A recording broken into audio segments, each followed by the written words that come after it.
போற்றி கடம்பா போற்றி கதிர்வேலா போற்றி ஆறுபடை வீடு கொண்ட முருகா போற்றி. என் தங்க பிள்ளையே, இந்த முருகனை கண்டதும் இந்த வாக்கினை நீ கேட்க வேண்டும்.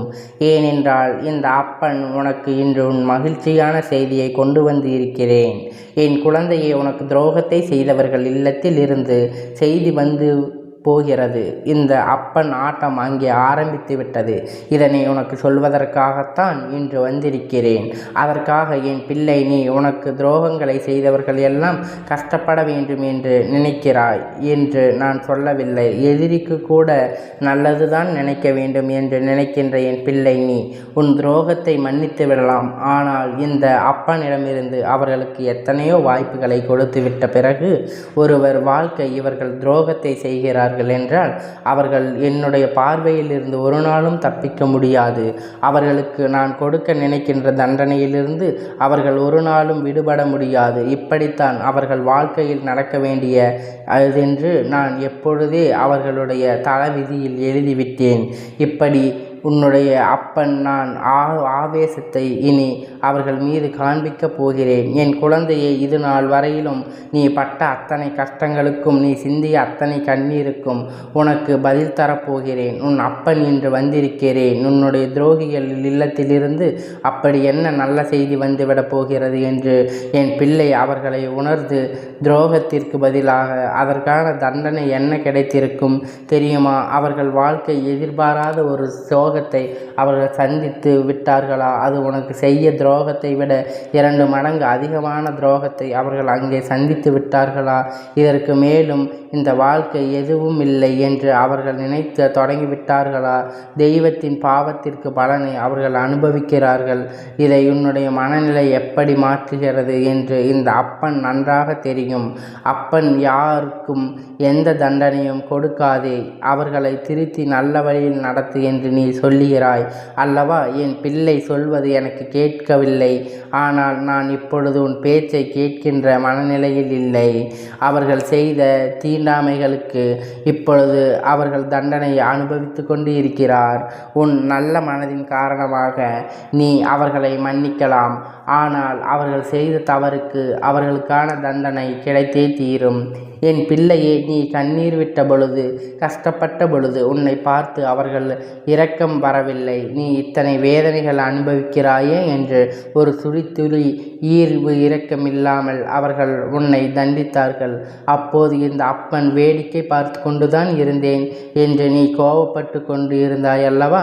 நான் அன்று வேடிக்கை பார்த்ததற்கான காரணம் எப்பொழுதும் நீ தெரிந்து கொள்ள வேண்டும். எல்லாவற்றையும் உன்னால் சமாளிக்க முடியும், உனக்கான வலிமை இருக்க வேண்டும் என்பதற்காகத்தான் வேடிக்கை பார்த்து கொண்டு இருந்தேன். நான் நினைத்தது போலத்தான் நீயும் உன்னுடைய மன வலிமையை கொண்டு எல்லாவற்றையும் எதிர்த்து கொண்டு இந்த வாழ்க்கையில் பயணித்து கொண்டிருக்கிறாய். அப்படி இருக்கும் பொழுது அவர்கள் ஒன்று முன்னை அத்தனை சாதாரணமாக விட்டுவிட முடியாது.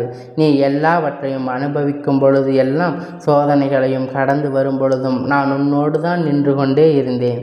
உனக்கு அதை மீறி ஒரு இக்கட்டான நிலை வரும் பொழுது அந்த நிலையில் நான் உன்னை காப்பாற்றி இருக்கிறேன் என்பதை மறந்து விடாதே. இது நாள் வரையிலும் நீ பட்ட எல்லாத்துக்கும் இதற்கான இவர்கள் உனக்கு எந்த கஷ்டமும் வந்துவிடக்கூடாது, இவர்கள் திருந்தி விட்டார்கள் என்று நீ எண்ணி விடாதே.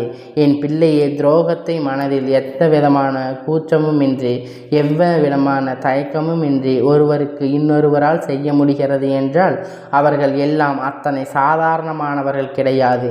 எதையும் செய்வதற்கு துணிந்தவர்கள், யார் வாழ்க்கையும் கெடுப்பதற்கு இவர்கள் நிச்சயமாக முடிவு.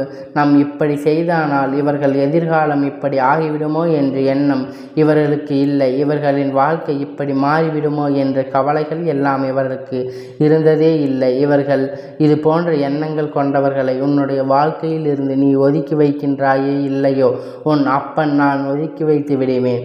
அது மட்டுமல்ல, அவர்கள் கண் காண்கின்ற இடத்தில் நான் அனுப்புகின்ற எல்லா விஷயத்தையும் நீ செயல்படுத்தி கொண்டே இருக்க வேண்டும். பிள்ளையே, அப்பன் மீது உனக்கு கோபம் இருக்கிறது. அதற்கு ஒரு காரணம் இருக்கிறது.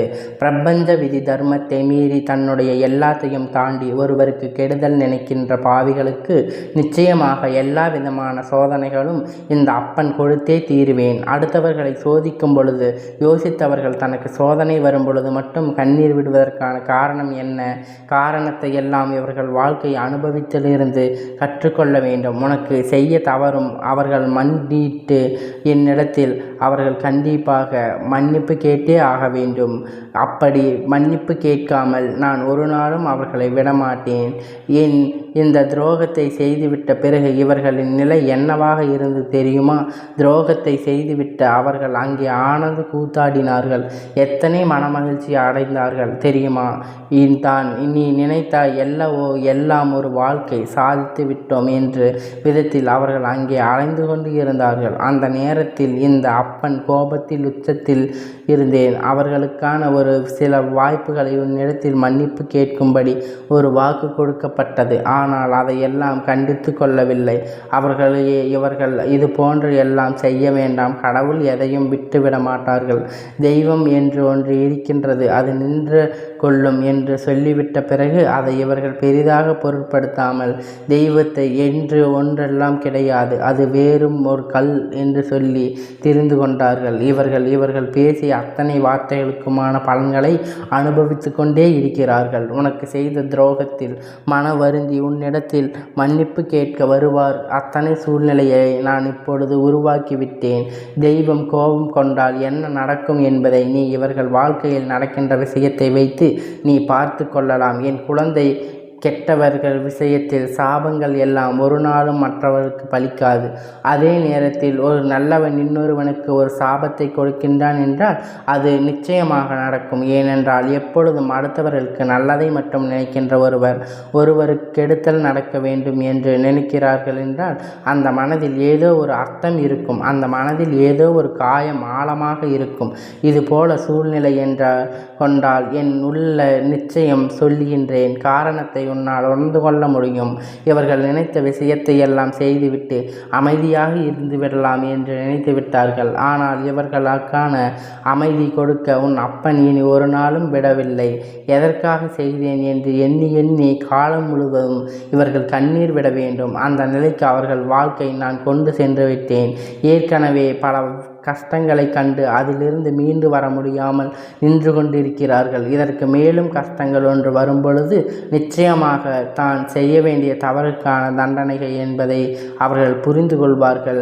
என் பிள்ளையே, இதனால் வரைக்கும் நீ நடந்த விஷயத்தை எண்ணி வருத்தப்படாமல் உன் வாழ்க்கையில் உன் அப்பன் வந்துவிட்ட பிறகு இந்த துரோகிகளுக்கெல்லாம் ஒரு முடிவினை கட்டிவிடுவேன் என்பதை மட்டும் நினைத்துக்கொள். உன் அப்பன் அன்று மறக்கவில்லை. உற்றவர்கள் முன்னிலையில் தலைகுனிந்து விட்டேன். ஆனால் உன்னுடைய நம்பிக்கை கவனமாக இருந்து விட்டால் போதும். மற்றபடி எல்லா விஷயங்களும் நீ நினைத்தபடி உன் வாழ்க்கையில் நடந்து நான் உனக்கு சோதனையை கொடுப்பேன். ஆனால் அதே நேரத்தில் அந்த சோதனையிலிருந்து உன்னை மீட்டு எடுப்பேன் என்பதை நீ புரிந்து கொள்ள வேண்டும். என் பிள்ளையை, இனிமேல் நடப்பதையெல்லாம் சந்தோஷமாக ஏற்றுக்கொள். யாருக்கும் இறக்கப்பட வேண்டிய அவசியமில்லை. உனக்கு இல்லை. அவர்கள் உனக்கு எதை செய்தார்களோ அதை தெய்வங்கள் அவர்களுக்கு கொடுக்கும் என்பதை மறந்து விடாதே. மன்னிப்பு என்ற வார்த்தைகள் எல்லாம் இப்போது சாதாரணமாக மாறிவிட்டது. எல்லா உணர்வுகள் இல்லாமல் போய்விட்டது. அதனால் சாதாரணமான வார்த்தைகள் எல்லாம் மதிப்பு கொடுக்காமல் உண்மையான உணர்வுகளுக்கு மட்டும் என் குழந்தை நீ மதிப்பு கொடு. இது ஒன்றை மட்டும் உன் வாழ்க்கையில் உயரத்தில் அழைத்து செல். என் தங்க பிள்ளையே, இந்த அப்பன் ஆசை உனக்கு எப்பொழுதும் முழுமையாக கிடைக்கும். கந்தா போற்றி, கடம்பா போற்றி, கதிர்வேலா போற்றி, ஆறுபடை வீடு கொண்ட முருகா போற்றி.